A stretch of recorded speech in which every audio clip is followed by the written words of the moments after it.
సంవత్సరంన్నర ఎమ్మెల్యేగా అయింది. నేను చర్చకి వచ్చినా నీకు చెప్పడానికి ఏం లేవు, నువ్వు చేసింది కూడా ఏం లేదు ఇప్పటిదాకా. నీకు చాలా నీకు మాట్లాడడానికి చాలా టైం ఉన్నది.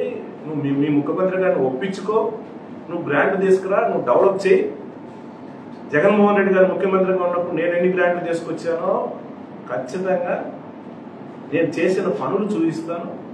ఖచ్చితంగా ఏమైనా ఎవిడెన్స్ అక్కడ ఉంటాయి, ఎక్కడికి పోవు. నువ్వు గ్రాంట్ తీసుకొచ్చి నువ్వు పని చేసిన తర్వాత ఒకరోజు ఖచ్చితంగా చర్చ పెట్టుకుందాం. ఎవరేం చేశారు, ఖచ్చితంగా అభివృద్ధి మీద ప్రజలు అవకాశం ఇచ్చారు, ఖచ్చితంగా చర్చ పెడతాం. దానికి వెనకపోయే ప్రశ్నే లేదు. నువ్వు చేతనైతే నువ్వేం చేసావు, ఈ సంవత్సరాల కాలం నువ్వేం చేసావు? నువ్వేం చేయలే. కాకపోతే నీకు ఒక రికార్డు అయితే ఉంది, అది చెప్తాను నేను. నువ్వు బ్రహ్మాండంగా ఈ సంవత్సరాల కాలంలో నువ్వు చేసిన రికార్డు, ముఖ్యంగా ఈ పల్నాడు జిల్లాలో నీకే నెంబర్ 1 స్థానం ఇవ్వాల్సిన పరిస్థితి ఉంది. నువ్వు చేసిన రికార్డు ఉంది, అది కూడా నేను ఇప్పుడు చెప్తాను. దాంట్లోనైతే ఖచ్చితంగా నువ్వే విన్ అవుతావు.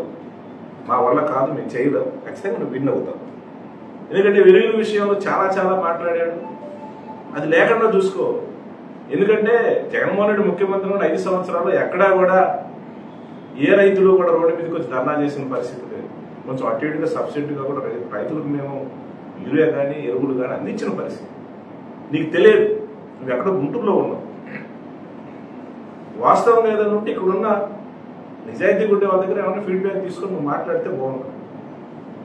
ఇది ఎట్లా ఉందనంటే, మా కార్యకర్తలు ఏదైనా అనారోగ్యంతో ఉంటే ఆ ఊరికి నేను వెళ్ళినా, ఏదైనా చిన్న ఫంక్షన్ ఏదైనా ఉన్నా ఆడికి వెళ్ళినా, ఆ ఊర్లో ఏదో చిన్న గొడవ పెట్టాలి, మా వాళ్ళని కేసులు పెట్టి ఇబ్బంది పెట్టాలి. పోలీసులు ఉన్నారు కదా, చెప్తే ఏం చెప్తే చేసేవారు. లేకపోతే వాళ్ళ నుంచి ఒక చిన్న కంప్లైంట్ ఇప్పించేసి నా మీద వాళ్ళ సోషల్ మీడియాలో దుష్ప్రచారం చేయండి. నిన్న బైర్లపాడులో ఒక ఎస్సీ కులానికి సంబంధించి పెరాలసిస్ వచ్చేసి మొదటి నుంచి మా పార్టీ కార్యకర్త, నేను ఆయన కొంచెం పలకరించేసి వాళ్ళకి హాస్పిటల్కి సంబంధించి కొంచెం ఆర్థిక సాయం చేద్దాం నేను వెళ్ళి వస్తే, అది ఆసరాగా తీసుకొని ఆ ఊరు నుంచి వాళ్ళ పార్టీకి సంబంధించిన ఒక కార్యకర్త చేత నేనేదో భూ కబ్జా చేసిన అని కూడా ఒక పిటిషన్ ఇప్పించాను. నేను అడుగుతా ఉన్నాను, నేను స్టాండ్ దానికి నిలబడి ఉంటాను. నేనే సిఐ గారికి రిటర్న్ గా ఒక కంప్లైంట్ ఇద్దాం అనుకుంటున్నాను. నేనేం చేశాను నిరూపించాలి కదా, ఊరక గుడ్డగాల్సి మీద వేయటం కాదు. అన్ని రికార్డులన్నీ అధికారులు మీ దగ్గర ఉన్నా, రికార్డులు మీ దగ్గర ఉన్నా. నిజంగానే నేను చేస్తుంటే తప్పుడు ప్రచారం చేయటం ఇది కరెక్ట్ కాదు. బ్రహ్మారెడ్డి నేను చెప్తాను, ఇది కరెక్ట్ కాదు. నువ్వు పని చేయి, నీకు అవకాశం ఇచ్చారు. నువ్వు చంద్రబాబు నాయుడు ఒప్పించుకుంటావో, లోకేష్ని ఒప్పించుకుంటావు, గ్రాంట్ తీసుకొచ్చి నువ్వు బ్రహ్మాండంగా పని చేయి. ప్రజల మెప్పు పొందు. నువ్వు చేసే డెవలప్మెంట్కి మేమేదన్నా అడ్డంకులు సృష్టిస్తే అప్పుడు నువ్వు క్వశ్చన్ చేయి. నువ్వు చేయటం చేతగాక, నీ గ్రాంట్లు తీసుకురావడం చేతగాక, మేము తెచ్చిన గ్రాంట్లు, మేము చేసిన పనులు నువ్వు దాన్ని పెట్టుకుని ఏదో చేసినావు నీకు సంబంధించిన సోషల్ మీడియాలో ప్రచారం చేయడం చాలా దుర్మార్గమైన విషయం. ఇవి కాదు, ఎంత దుర్మార్గం అంటే, నాగిరెడ్డి అనే ఒక చిన్న 25 సంవత్సరాల కుర్రోడు ఇప్పుడు ఏం చేయలేదు. వాడిని తీసుకుపోయి కిటికీ కట్టేసి కాళ్ళు ఇరిగిందా కొట్టిన పరిస్థితి, కాళ్ళు ఇరిగిన పరిస్థితి. వాళ్ళు ఏం దుర్మార్గం చేశారు, అంత కొట్టాల్సిన అవసరమే ఉందనుకున్నాను. ఇది నేను హైకోర్టులో న్యాయ పోరాటం చేస్తా ఉన్నాను.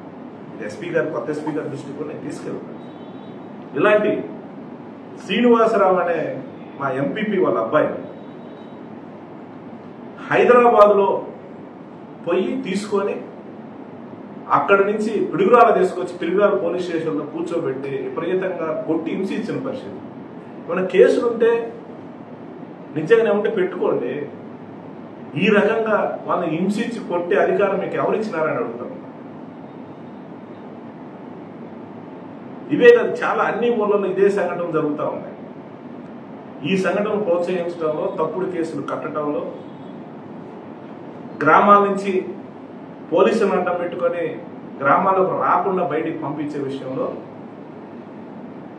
బ్రహ్మారెడ్డికి నెంబర్ 1 స్థానం ఖచ్చితంగా ఈ జిల్లాలో మొదటి స్థానం అయితే ఖచ్చితంగా ఇవ్వచ్చు. ఎందుకంటే ఈరోజు చూస్తే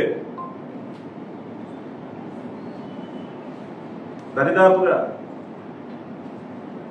మాచర్ల నియోజకవర్గంలో 574 కుటుంబాలు పైచెక్కి ఈ రోజుకి కూడా